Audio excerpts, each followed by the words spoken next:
This greenhouse, now it's empty. It's usually on the winter, it's full of tomato. It's like 100 ton. And because of the war, I didn't plant new seeds. This is Yossi Inbal. He's a farmer from southern Israel. Every year, his farm produces around 700 tons of fresh produce. But when the war began on October 7th and Hamas violently infiltrated Israel, everything fell apart. At the beginning of the war, most of the workers just ran away. We stayed without worker, and we couldn't continue do our business, to plant new seeds and grow new vegetables. I can't do it by myself, pick all 5 acres of tomato. Yeah. A lot of it just go down to garbage. On October 7, we woke up of the sound of the rocket and the siren. We took the children, we just drove like crazy, far away from this area with the terrorists. And we got lucky. My wife, she was born in Kibbutz Be'eri. My wife's grandmother, she got shot, passed away 2 weeks after.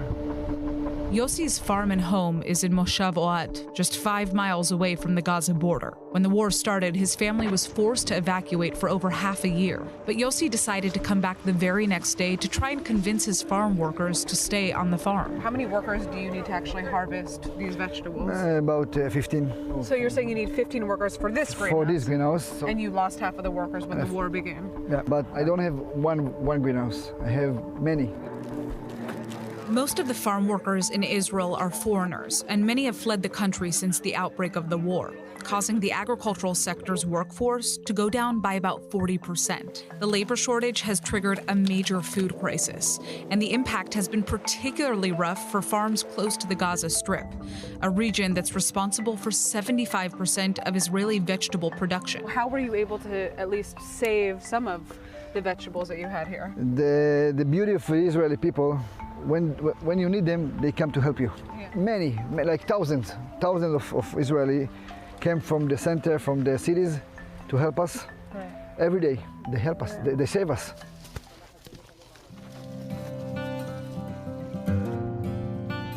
Nobody talks a lot about the impact that the war had on the farmers. They don't have any help. I try to come here once a week to pick up any vegetables they need or any kind of help they need. That's Stephanie. She's a volunteer for the food rescue organization Leket, which has been sending tens of thousands of volunteers to farms across the country that have been badly impacted because of the war. I normally buy lemons in the supermarket, and I'm hearing the impact of not having enough workers to get the weeds off the trees, and therefore the lemons are smaller, and there's just not enough people to keep the farms running. The farmer here told us that if he didn't have volunteers, he would have had to shut down. But it's not just the farmers whose livelihoods are taking a hit. The entire country is suffering as a result. During the first 6 months of the war, 150,000 tons of agricultural produce went to waste. That is 22% of Israel's national agricultural production. During that time, food waste cost the Israeli economy $275 million. And as a result of the shortage of fresh produce because of that hit on local farming, vegetable prices have risen by 18% and fruit prices have risen by 12%. The good news is that there is work being done to prevent this issue. Since the war started, tens of thousands of volunteers have gathered to save over 35,000 tons of fresh produce. That's worth $50 million.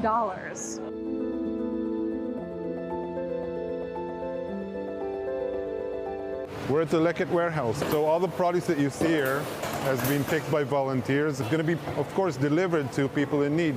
300,000 people all over the country weekly. It's about 20% of the population in Israel suffers from some sort of food insecurity, and 20% is about 2 million people.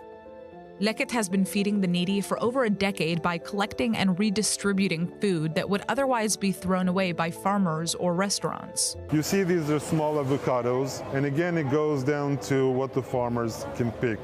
If they have a grove of avocados that are ripe and ready to be picked and are the large size and the market will want them, that's what they're going to pick. And in the past, they would wait until this would grow somewhat and then pick this as well. Now, they just don't have the labor for it. They don't have the manpower because The labor will come and pick the next grove that has, again, the large avocados, and these are left behind. So that's why we're there, and we're trying to pick as much as we can. This would have been thrown away. But there's another issue here. The fact that so much produce is left unharvested because of the war will affect Israel's long-term agricultural output. Trees that aren't properly pruned won't produce as much fruit in the next season. And this is particularly a serious issue in the north of Israel, which is constantly under rocket fire from the terror group Hezbollah out of Lebanon. Many farms there are just too dangerous to access. Most of the food grows in the north of the country. You can't reach the grove to just pick it.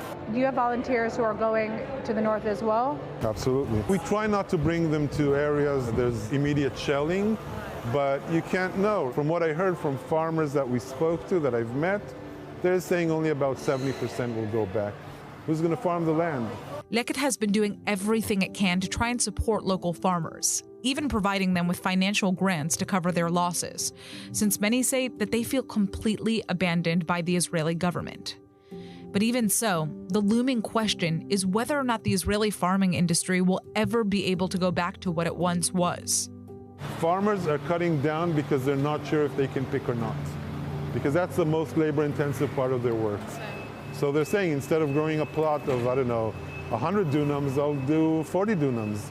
Prices are skyrocketing anyway. I'll probably make the same money. It all balances at the end of the day on economics. But luckily for Israel, economics aren't the only issue that matter to local farmers.